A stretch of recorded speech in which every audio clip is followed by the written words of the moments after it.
સુરેન્દ્રનગર ખેડૂતોને પાક નિષ્ફળથી સહાયથી વંચિત ખેડૂતોએ રજૂઆત કરી છે। ગણોત ધારાની કલમ 192, પેટા કલમ 193, પેટા કલમ 194 અને K1/2 દસાડા તાલુકાના ખેડૂતોને પાક નિષ્ફળ સહાય વંચિતો બાબતે કલેક્ટર કચેરી ખાતે રજૂઆત કરી કલેક્ટરને આવેદનપત્ર પાઠવ્યું હતું। દસાડા લખતર પૂર્વ ધારાસભ્ય અને સુરેન્દ્રનગર જિલ્લા કોંગ્રેસ પ્રમુખ નૌશાદ સોલંકીએ કહ્યું, આગામી દિવસોમાં ગણોત ધારાની કલમ હેઠળ પ્રશ્નોનું નિરાકરણ નહીં આવે તો ખેડૂતો દ્વારા પાટડીથી સુરેન્દ્રનગર રેલી કાઢી જન આંદોલન કરવામાં આવશે। આ તકે દસાડાના લખતર પૂર્વ ધારાસભ્ય નૌશાદ સોલંકી, સુરેન્દ્રનગર જિલ્લા કોંગ્રેસ મહામંત્રી વિક્રમભાઈ રબારી અને દસાડા તાલુકાના ખેડૂત હિત રક્ષક સમિતિના ખેડૂતો અને આગેવાનો ઉપસ્થિત રહ્યા હતા।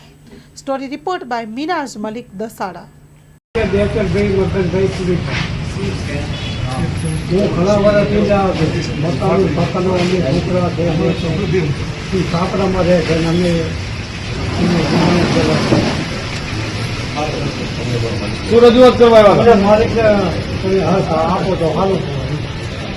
નિરાશ્રિતની જે લોકો રહે છે અને એના કારણે ભારત સરકારની કે ગુજરાત સરકારની એક પણ યોજનાનો લાભ આજ દિન સુધી આ ધારણપુરા, હિંમતપુરા કે પછી પાટડી ઝુંપડપટ્ટી વિસ્તાર છે એ વિસ્તારના લોકોને લાભ મળ્યો નથી। એટલે એમને એમના ખરેખર એમના માલિકી હક પ્રાપ્ત થાય, બાળોતાળોની નોંધ જે છે એમાં સરકાર તાત્કાલિક ધોરણે જે આજે મેં રિપ્રેઝન્ટેશન કહે છે પ્રમાણેનો નિર્ણય કર્યો, અન્યથા આગામી સમયની અંદર આ 15 દિવસની અંદર આ પ્રશ્નો હલ નહીં થાય તો ફરજિયાતપણે અમે લોકો પાટડીથી સુરેન્દ્રનગર સુધી વિશાળ સંખ્યામાં પદયાત્રા કરી અને અમે સરકાર સામે આંદોલનનો પ્રયત્ન કરીશું અને તેમ છતાં પણ પ્રશ્ન હલ નહીં થાય તો આગામી સમયમાં ઉગ્ર આંદોલન કરવાની પણ અમને ફરજ પડશે। સોમાભાઈ જાખાણીયા, ગામ જરોલા, હું પાટડીનો ખાતેદાર છું અને સરકારશ્રીએ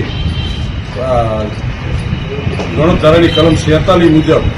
જે નોંધ 192 અને 93 જે પાડી કે મારી જમીનની અંદર ખરેખર એ ખોટી છે। કારણ કે જ્યારે પણ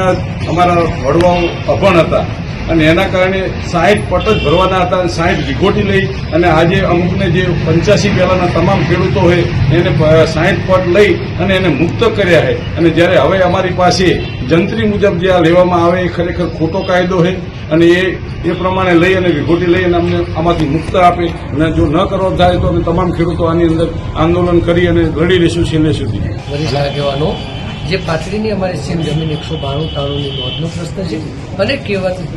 સત્તા પ્રકારના મકાનનો પ્રશ્ન છે, આ બાબતને લઈ અને માન્ય કલેક્ટર સાહેબશ્રીને લિખિત રજૂઆત કરી છે। અમારી ખેડૂત હિતરક્ષક સમિતિની મુખ્ય 4 માંગણીઓ છે કે અમારી જે જમીનમાં ગણોતની નોંધ પડેલી છે એનો કાયમી નિકાલ કરવામાં આવે, સરકારશ્રીએ જે સૂચિત જંત્રીનો ડ્રાફ્ટ 2024 નક્કી કર્યો છે એને જ્યાં સુધી ગણોતનો પ્રશ્ન હલ ના થાય ત્યાં સુધી મોકૂફ રાખવામાં આવે અને જે ગત વર્ષે જંત્રીમાં બમણો વધારો કરવામાં આવે એને પણ પરત ખેંચવામાં આવે અને આ સમગ્ર વિસ્તારના ખેડૂતોનો જે મામલતદાર કચેરી રેકર્ડ છે એમાં 7/12ના પાનિયામાં જૂની શરત લખેલું છે એને ગણોતની કલમોના અંતર્ગત જુદા જુદા પરિપત્રો અને સરકારશ્રીએ જે સુધારા કર્યા છે એ સાથેનું સંપૂર્ણ ડિટેલ ચેકલિસ્ટ આજે માન્ય કલેક્ટર સાહેબે સુપ્રત કર્યું છે અને એમની પાસે માગણી કરી છે કે જે અમારો વર્ષોનો પ્રશ્ન હોય એ પ્રશ્નનો ત્વરિત એક્શન ત્યાં હલ કરો। સાથે સાથે અમારા નાયણપુરા હોય, હિંમતપુરા હોય, ખામસરો હોય અને પાટડીની આજુબાજુમાં વસતા ઝુંપડપટ્ટી વિસ્તારમાં વસતા સમગ્ર ગરીબ પરિવારોનો જે સત્તા પ્રકાર K1 અને K2 મકાનોનો પ્રશ્ન છે જેને આજ દિન સુધી પ્રધાનમંત્રી આવાસ યોજનાનો કે અન્ય યોજનાનો કોઈ પણ લાભ નથી મળ્યો એ બાબતને લઈ પણ આખી બ્રીફ ડિટેલ માન્ય કલેક્ટર સાહેબશ્રીને સૂચિત કર્યો છે। અમારી આશા છે કે માન્ય કલેક્ટર સાહેબશ્રી સરકારશ્રી આ બાબતે ધ્યાને મૂકશે અને ત્વરિત એક્શનથી આનો હલ કરશે। અમારો મુખ્ય પ્રશ્ન છે અમારી જે સીમ જમીન છે એમાં નોંધ પડેલી છે 192, 93 અને 94 ગણોતંત્ર એના કારણે વર્ષોથી આ જમીનોનું વેચાણ વ્યવહાર થતા હતા, બિનખેતી થતું હતું, તબદીલ થતું હતું પણ છેલ્લા 4 કે 5 વર્ષથી આ જમીનને નવી શરતની જમીન તરીકે અવલોકન કરવાનું સરકાર નોંધ તો 1964-60 પહેલા છે અને એ પછી તો જ્યારે 65 થી લઈને 67 સુધી તો જુદા જુદી માન્ય ડેપ્યુટી કલેક્ટર એ વખતે અમારે ધાંગધ્રા બેસતા અને ધાંગધ્રામાં આના LTC કેસ પણ ચાલી ગયા છે। એમાંથી અમુક સર્વે નંબરોને જૂની શરત તરીકે 6 પટ ભરાઈ અને કાયમી ગણોતરીના આપેલી અમુક સર્વે નંબરોને સ્પેસિફાઈડ 60 પટની રકમ ભરપાઈ કરી અને એને ખેતી ટુ ખેતી જૂની શરત તરીકે ગણાવી અને અમુક સાવ નવી શરત છે પરંતુ આજ સુધી આ બાબતે લઈ અને રેકોર્ડ ઓફ રાઇટ પણ સરકારશ્રીએ કર્યું નથી। ખાલી જૂની શરતે અત્યારે બધા 7/12 કાઢો તો મેક્સિમમ 7/12ના પાનિયામાં તો જૂની શરત જ બતાવે સરકારશ્રીએ વખતો વખત ગણોત અંતર્ગતના જુદા જુદા પરિપત્ર અંતર્ગત સૂચનો પણ કરેલા અને આ બાબતે લઈ અને સરકારમાં જ્યારે રજૂઆત કરી ત્યારે સરકારશ્રીએ માન્ય કલેક્ટર સાહેબશ્રીને 22માં એક પરિપત્ર ગણોત અંતર્ગત કરીને એવું કીધું છે કે આને કેસ ટુ કેસ સ્ટડી કરી અને તમારે આ બાબતનો નિકાલ કરો. પછી તે વખતના અમારા પ્રાંત અધિકારી શ્રી ઋતુરાજ જાદવ સાહેબે એ આખા પાટડીના તમામ સર્વે નંબરનું એક આખું બ્રીફ રિપોર્ટ કરી અને માન્ય કલેક્ટર સાહેબશ્રીને સુપ્રત કર્યો. પણ એ સુપ્રત કર્યો એ પછી પાટડીની સીમ જમીન બાબતે કોઈ પણ પ્રકારનો નિર્ણય કરવામાં આવ્યો નહીં. હાલ પરિસ્થિતિનું નિર્માણ એટલા માટે ગંભીર બન્યું છે સાહેબ કે ગત વર્ષે સરકારશ્રીએ એક પરિપત્ર કર્યો અને જે સ્ટેમ્પ ડ્યુટી હતી સમગ્ર ગુજરાતની એને બમણી કરી દીધી. હવે એ તો બમણી કરી દીધી એટલે અમારી જમીનોનું જે અવલોકન નવી શરતની કરવામાં આવી રહ્યું છે એટલે અમારી પ્રીમિયમની રકમ ડબલ થઈ ગઈ. હવે એ વસ્તુનો માર તો ખેડૂતો ભોગવી જ રહ્યા હતા અને એની પણ બોનેફાઇડ પરચેસ જેને ગણે એટલે કે એના એક વખત વેચાણ વ્યવહાર થઈ ગયો કલેક્ટર સાહેબની પરમિશન વગર તો એ વેચાણ વ્યવહારમાં ખેતીનું પ્રીમિયમ ભરવું બિન ખેતીનું ગુવારે પોર્ટલ ઉપર એવી જોગવાઈ તો એ બે તો ક્યારેય ના ભરી શકે. એક એને તબદીલ કરવું જોઈએ ખેતી માટે તો એ બિન ખેતીનું પ્રીમિયમ કેવી રીતના ભરી શકે એ સૌથી ગંભીર મુદ્દો છે. ત્રીજો સાહેબ આમાં પ્રશ્ન એ છે કે ચલો એ બમણું કર્યું એની પણ ખેતી ટુ ખેતી વેચાણ વ્યવહારની પરમિશન નથી તો ત્યાં સબ રજિસ્ટર ખાતાનો વેચાણ વ્યવહારનો દસ્તાવેજ થતો. રિયલમાં તો સાહેબ જ્યાં સુધી મારું નોલેજ છે ધ્યાન છે કે ખેતીનો દસ્તાવેજ કોઈ ખેડૂત લઈને જાય સબ રજિસ્ટર તો એને તો સ્ટેમ્પ ડ્યુટી પ્રોપર વપરાય છે વેચનાર લેનાર પ્રોપર છે એને અવેજ મળ્યું એ છે ટાઇટલ ચેક કરવાની સત્તા તો સબ રજિસ્ટ્રારશ્રીને છે પણ છતાં એમણે કીધું કે 192 ગણતરીની વચ્ચે એટલે આનો દસ્તાવેજ લેવામાં આવશે નહીં. હવે એથી સાહેબ આગળ વધીને સરકારશ્રીએ નવો જંત્રીનો ડ્રાફ્ટ સૂચિત જંત્રીનો